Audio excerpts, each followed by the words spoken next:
इतिहास साक्षी है कि पुण्य भूमि भारत की गाथा भारत की अस्मिता, गौरव और राष्ट्रीय स्वाभिमान के लिए विदेशी आक्रांताओं से संघर्ष की महान गाथा है। बर्बर आक्रांताओं ने भारत की आत्मा पर चोट करने और भारत का अपमान करने के लिए हमारी संस्कृति और आस्था के केंद्रों को उद्ध्वस्त किया। सोमनाथ, काशी, मथुरा और अयोध्या के मंदिरों का तोड़ा जाना आज भी भारत की स्मृतियों में जीवित है। सन 1528 में अयोध्या में भगवान श्री राम के मंदिर का मुगल आक्रांता बाबर द्वारा तोड़ा जाना ऐसी ही एक अक्षम्य घटना थी जिसने सीधे भारत के सम्मान और आत्मा पर चोट की। कारण साफ था, अयोध्या के श्री राम के मंदिर पर आक्रमण भारत की आत्मा पर आक्रमण था। जहां हर भारतीय के रोम रोम में राम बसते हैं, वह भारत यह अपमान कैसे सहता। राम मंदिर पर आक्रमण भारत को आहत कर गया था। विदेशी हमलावर अपनी बर्बरता दिखाते गए और भारत अपने आत्मगौरव को फिर से पाने के लिए संघर्ष करता रहा। भारत रामलला के जन्म स्थान पर बाबर के नाम पर बने एक ढांचे को देखता और उसे हटाने का संकल्प लेकर शक्ति संजोया करता। हिंदू समाज आत्मसम्मान के रण में डटा रहा और लगातार हमलावरों द्वारा बनाए गए बाबरी ढांचे को हटाने के लिए लड़ता रहा। सरयू कई बार रक्त से लाल हुई। कभी स्थानीय शासकों ने तो कभी साधु संतों और राम भक्तों ने राम जन्मभूमि की मुक्ति के लिए अपने प्राणों की आहुति दी। 74 बार युद्ध हुए। हम कुछ मोर्चे हारे, पर रण जीतने का संकल्प कभी कम नहीं हुआ। हिंदू समाज तलवारों से रक्त रंजित हुआ, पर उसने हार नहीं मानी। उसका संकल्प अजेय था।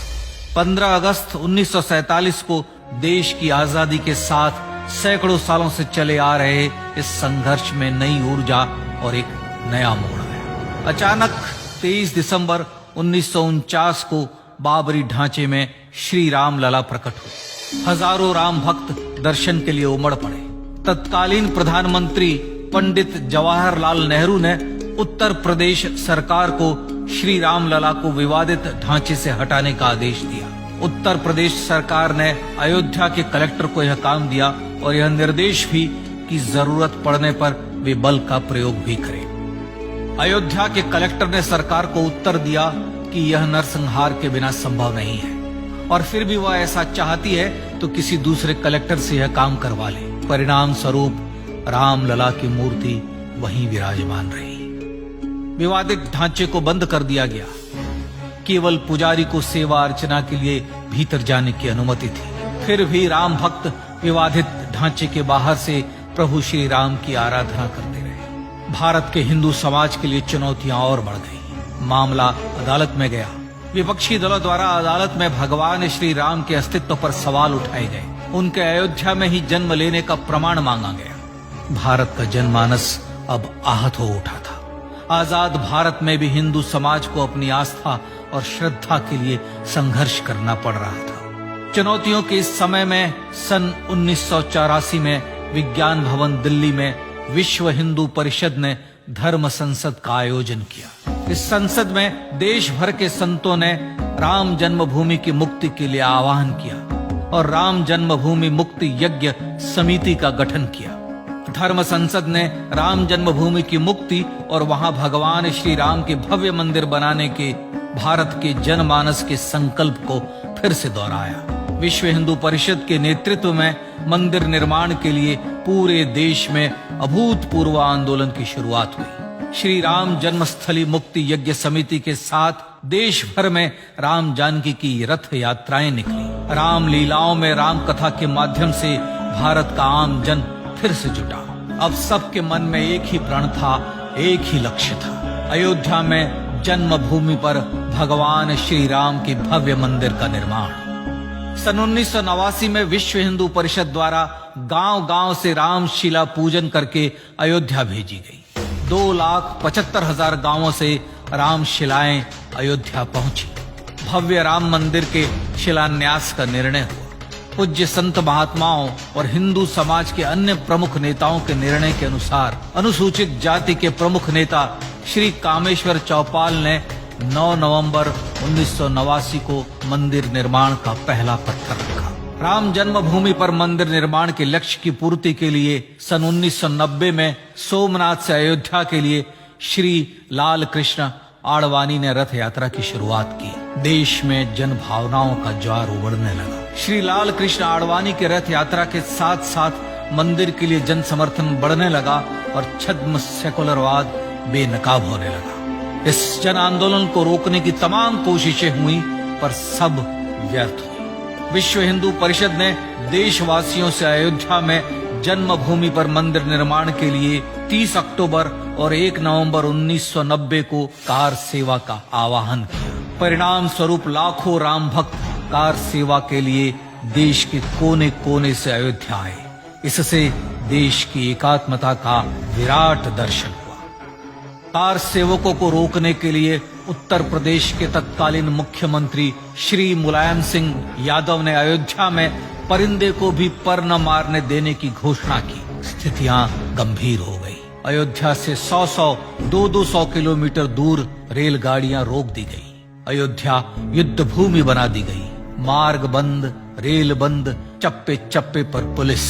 अयोध्या सैनिक छावनी में बदल गई। राम नाम पर ऐसी पाबंदी कि अर्थी ले जा रहे लोगों तक को रोका गया क्योंकि वे राम नाम सत्य कह रहे थे। लेकिन सैकड़ों किलोमीटर की यात्रा कर कार सेवक अयोध्या पहुंचने लगे। राम के गीत गाते, होठों पर हंसी और पांव में छाले लिए राम काज के लिए राम भक्त देश विदेश से अयोध्या पहुंच ही गए। कार सेवकों पर गोलियां चली। अनेक कार सेवक शहीद हुए।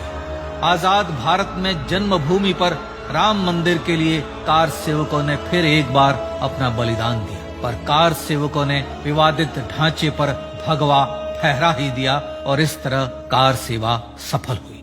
श्री राम जन्मभूमि आंदोलन ने भारत की सुप्त आत्मा को झकझोर कर जगा दिया था। विश्व हिंदू परिषद ने फिर एक बार 6 दिसंबर 1992 को कार सेवा का आह्वान किया। राम भक्तों को कार सेवा करने देने के लिए अदालत में प्रार्थना की गई, पर अदालत ने कोई निर्णय नहीं दिया। परिणाम स्वरूप बौद्ध, जैन, सिख, स्वामीनारायण संप्रदाय, गायत्री परिवार, हर पंथ, मत, विचार के हिंदू एकत्र हो गए। छूत अछूत का भेद मिटा, जाति की पहचान मिटी। हम सब हिंदू, हम सब सिंधु बन गए। राम सिंधु में ज्वार उठा और देखते ही देखते 6 दिसंबर 1992 को श्री राम जन्मभूमि से बाबरी ढांचा सदा के लिए हट गया।